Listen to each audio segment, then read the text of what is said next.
Yo, what's up everyone? It's me again, Kuya Daniel, and I would like to share to you our difficulties or difficult situation we are experiencing right now as a TNBS driver. Yung operator, actually operator din ako, yung sasakyan na to. Wala ba ako makuha driver. Anyway, let's proceed to this important matter. So,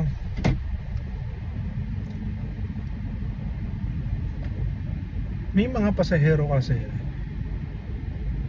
na masyadong ma-attitude, no? Na nakapag-book lang kayo, nagbayad lang kayo ng ganitong amount, ma-attitude, no?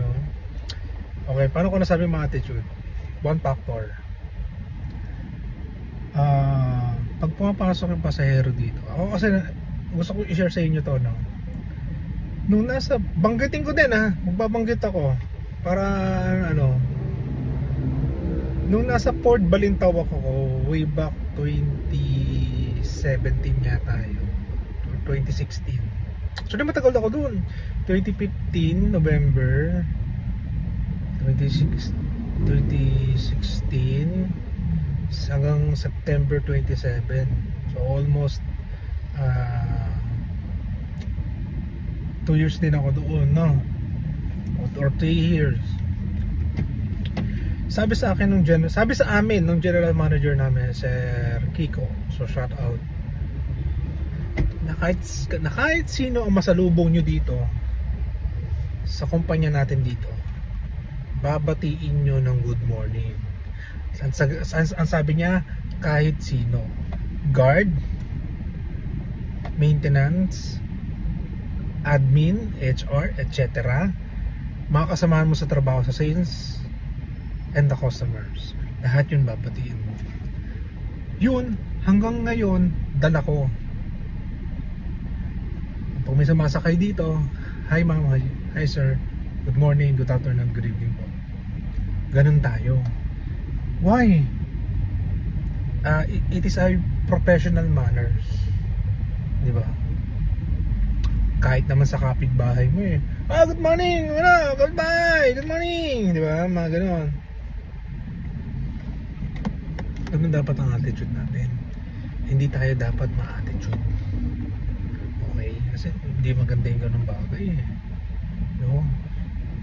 Na nakapag-book ko lang, akala mo kung sino ka na, di ba? Next, number 2, meron din akong isang kinaasaran na ugali ng isang pasahero na, alam niyo yung ikalulugi ng driver yung isang sitwasyon. Like what? Yung hindi nagpapadaan ng skyway, expressway, gusto service road, hindi naman daw traffic, hindi naman daw nagmamadali.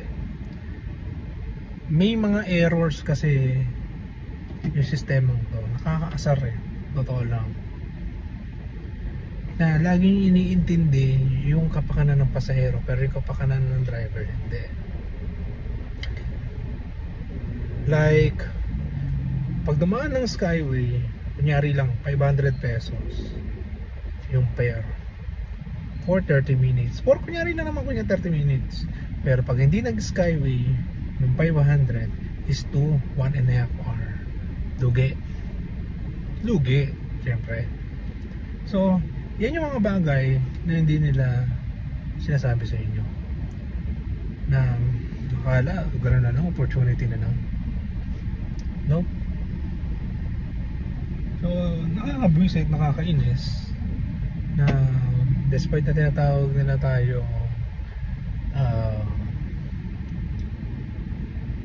business partners, ang nagsasuffer lahat ng lugi is yung driver.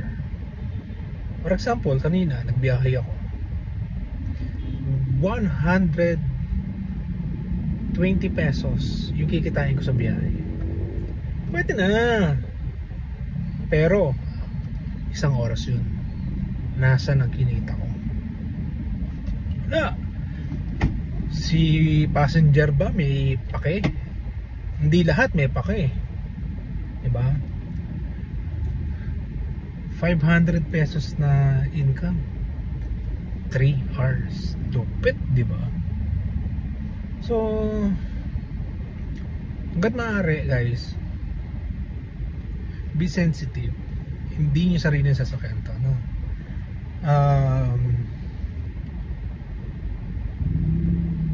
Pag alam nyo yung dadaanan nyo is pang skyway, magpadaan kayo.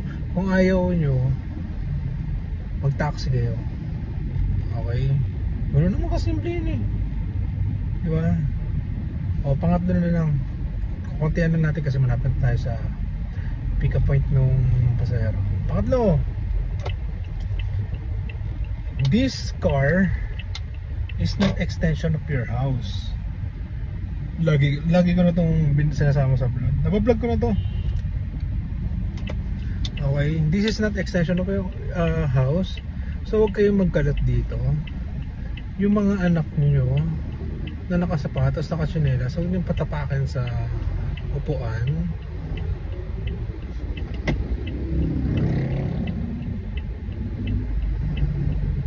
So huwag kayong magtapon, huwag magkalat, huwag mag-nail cutter.